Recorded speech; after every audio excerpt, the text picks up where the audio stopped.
All right, I'm recording the notes for 4.3, some rules of probability.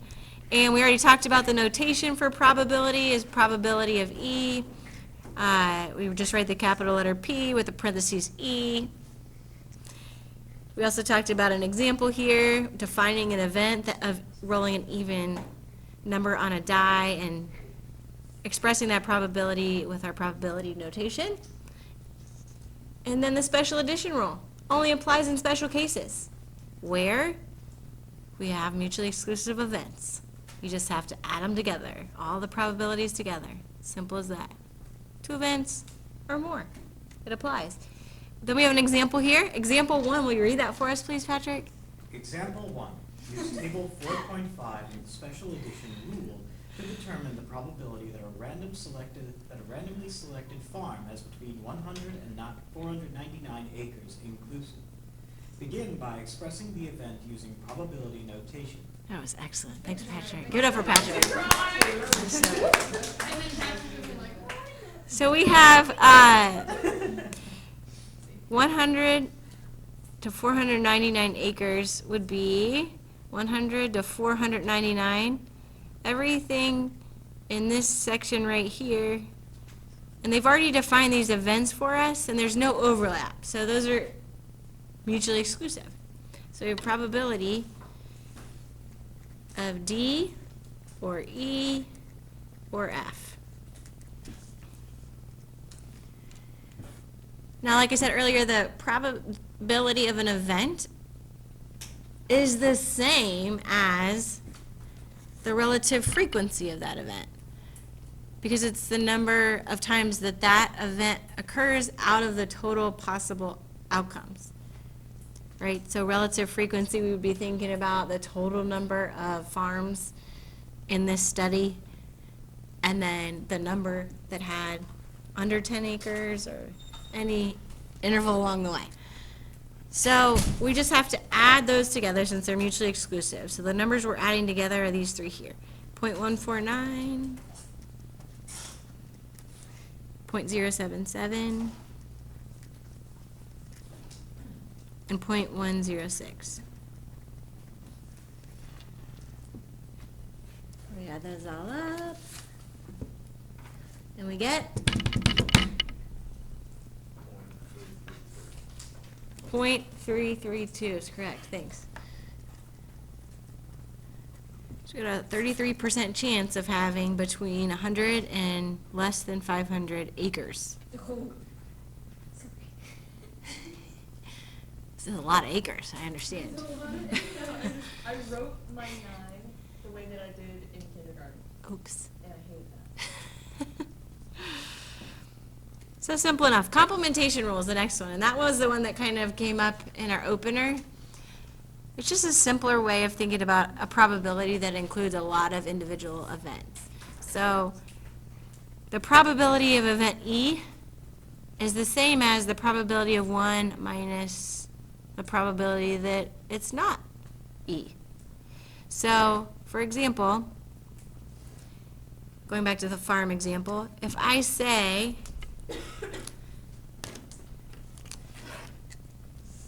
that we want less than 2,000 acres, and we're going to define that as its own event, so let's call that event T, would be the event of Can it be A, since it's a not plus the letter in front of it? than 2,000 acres. I really don't have enough room on this paper, so bear with me. So event of less than 2,000 acres would be everything included in events A to H. So I'm kind of just defining it as its own for the purpose of this definition, simple definition we have here. So I'm going to call this event T. So the probability of event T, we have to add together 0.084 plus 0.265 plus 0.161 plus 0.149 plus 0.077 plus 0.106 plus 0.076 plus 0.047. Jacob? Is it 0.965? It is, excellent, 0.965. Way to add all of those together. I totally did. I totally believe you. I think what you might have done is Complementation rule. the complementation rule, which says the probability of t is the same as 1 minus the probability of not t. What is the probability of not t, Jacob? Probably Auntie. Uh-huh.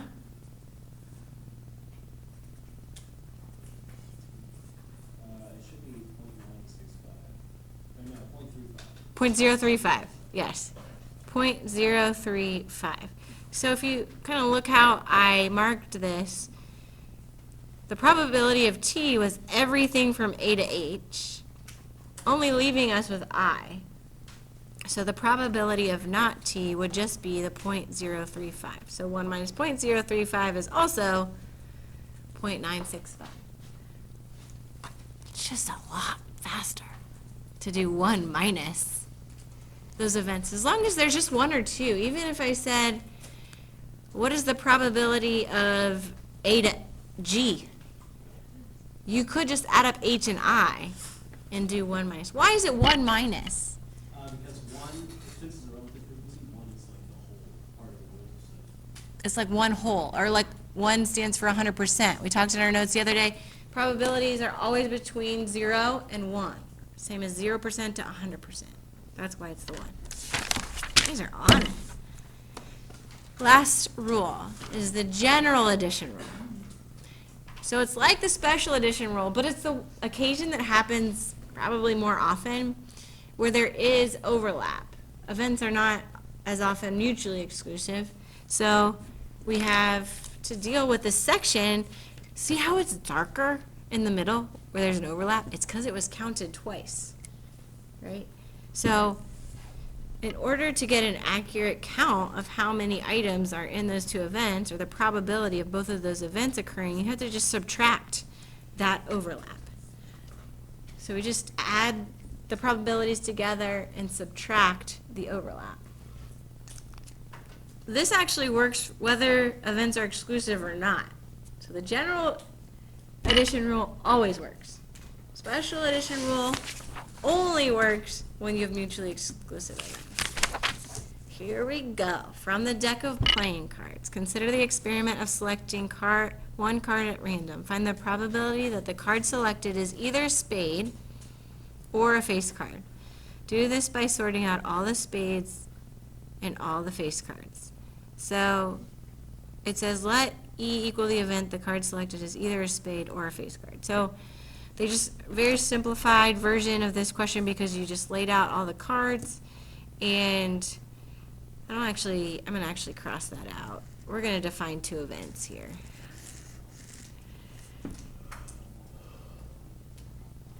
Let's call these events, I don't like to use the letter S because my S's look like 5s. So let's use, what? Z. Z, okay.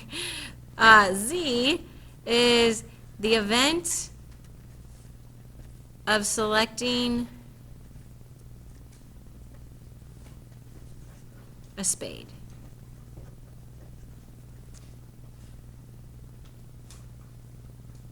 Anybody else want to pick a letter? Q. Q. Thanks. Is the event I don't know why I said this so late. Very good. of selecting a what? Face card. That's right, a face card. So if we simply look at these cards, you see all of the spades and you see all of the face cards. And how many cards are there, Alyssa, that are laid out here that are face cards or spades? Alyssa? Just count it. Yeah, 22. So there's 22 that are spade or face cards out of the total 52. So we can simplify that to the simplified fraction, 22, and then you hit this fraction button and put 52, and you press equals, and it simplifies it for you. It's a beautiful thing. 11 out of 26. Wait, where's that button on? Yeah. So if you hit 22, the ABC button is the fraction button. So you just hit that and press 52, and then equals, and it simplifies the fraction for you. What kind of sorcery is that? It's magic. All right, so that's one way to do it. The other way is to think about the probability of event Z. What is the probability of selecting a spade? 1 over 13. Lots. Spade. 1 over 4. 1 over 4, good. Which is 0.25. And what is the probability of selecting a face card? How many face cards per suit? 3 out of 13. Or 12 out of 52, which simplifies to what? Oh, I mean, sorry, decimal. Decimal equivalent.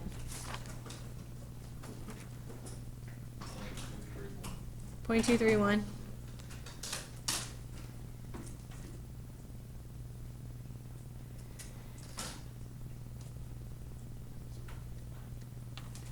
What's the probability of Z and Q? So how many cards are both spades and face cards? Just 3. 3 out of 52, right. So 3 out of 52 is 0.058. Yes? Everyone else got that? 0.058? So to find the probability using the general addition rule, we do the probability of Z plus the probability of Q minus the probability of Z and Q. So we do 0.25 plus 0.231 plus 0.05 minus, I'm so sorry, minus 0.058.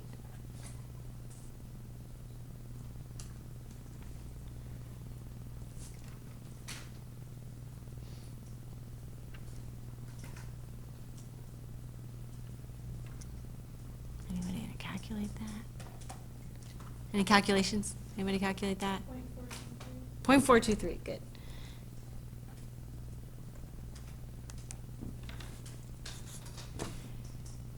So this really helps break down the problem. Notice it took a couple minutes to write down each one of these things, right? You had to think about each one separately and then just plug it in. I encourage you when you're doing questions like this to take the time to write down each one and then apply the rule. Because if you don't and you just think, oh, I can sort this out in my head, oftentimes things just get mixed up when you're talking about, because you've got the overlap and you're adding and subtracting pieces, and I just think it's nice to apply that rule. Last question. Example 4. Can you read that for us, please? Jacob. Characteristics of people arrested. Data on people who have been arrested are published by the Federal Bureau of Investigation and Uniform Crime Report. Records for 1 year show that 73.9% of the people arrested were male, 12% were under 18 years of age, and 8.4% were males under 18 years of age. If a person arrested that year is selected at random, what is the probability that that person is either male or under 18? Well done, thank you. So, we've got two events going on again. The probability of being, I'm sorry, I have to define the events. So we'll define this first one as M. So that's the event. The arrested person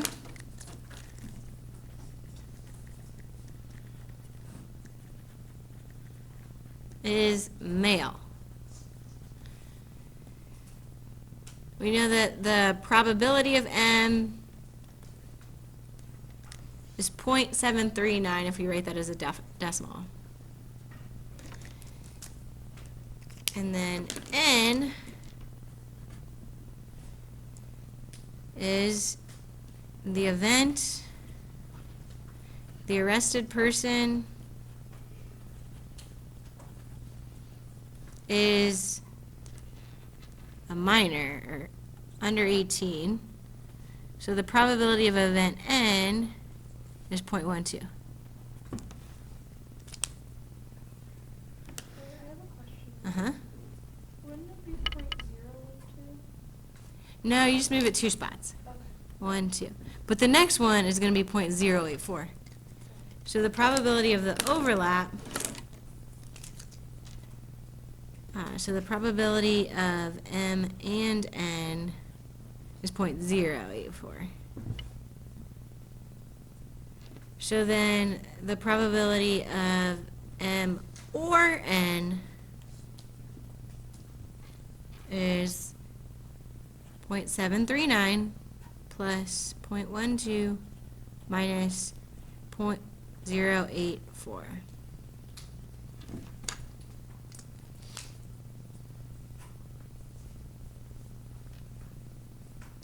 What do we get?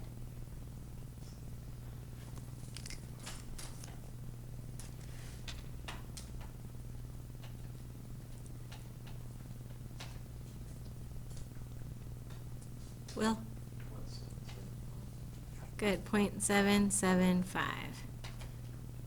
So 77.5%, almost 78% of the people arrested at this point in time were male or under the age of 18.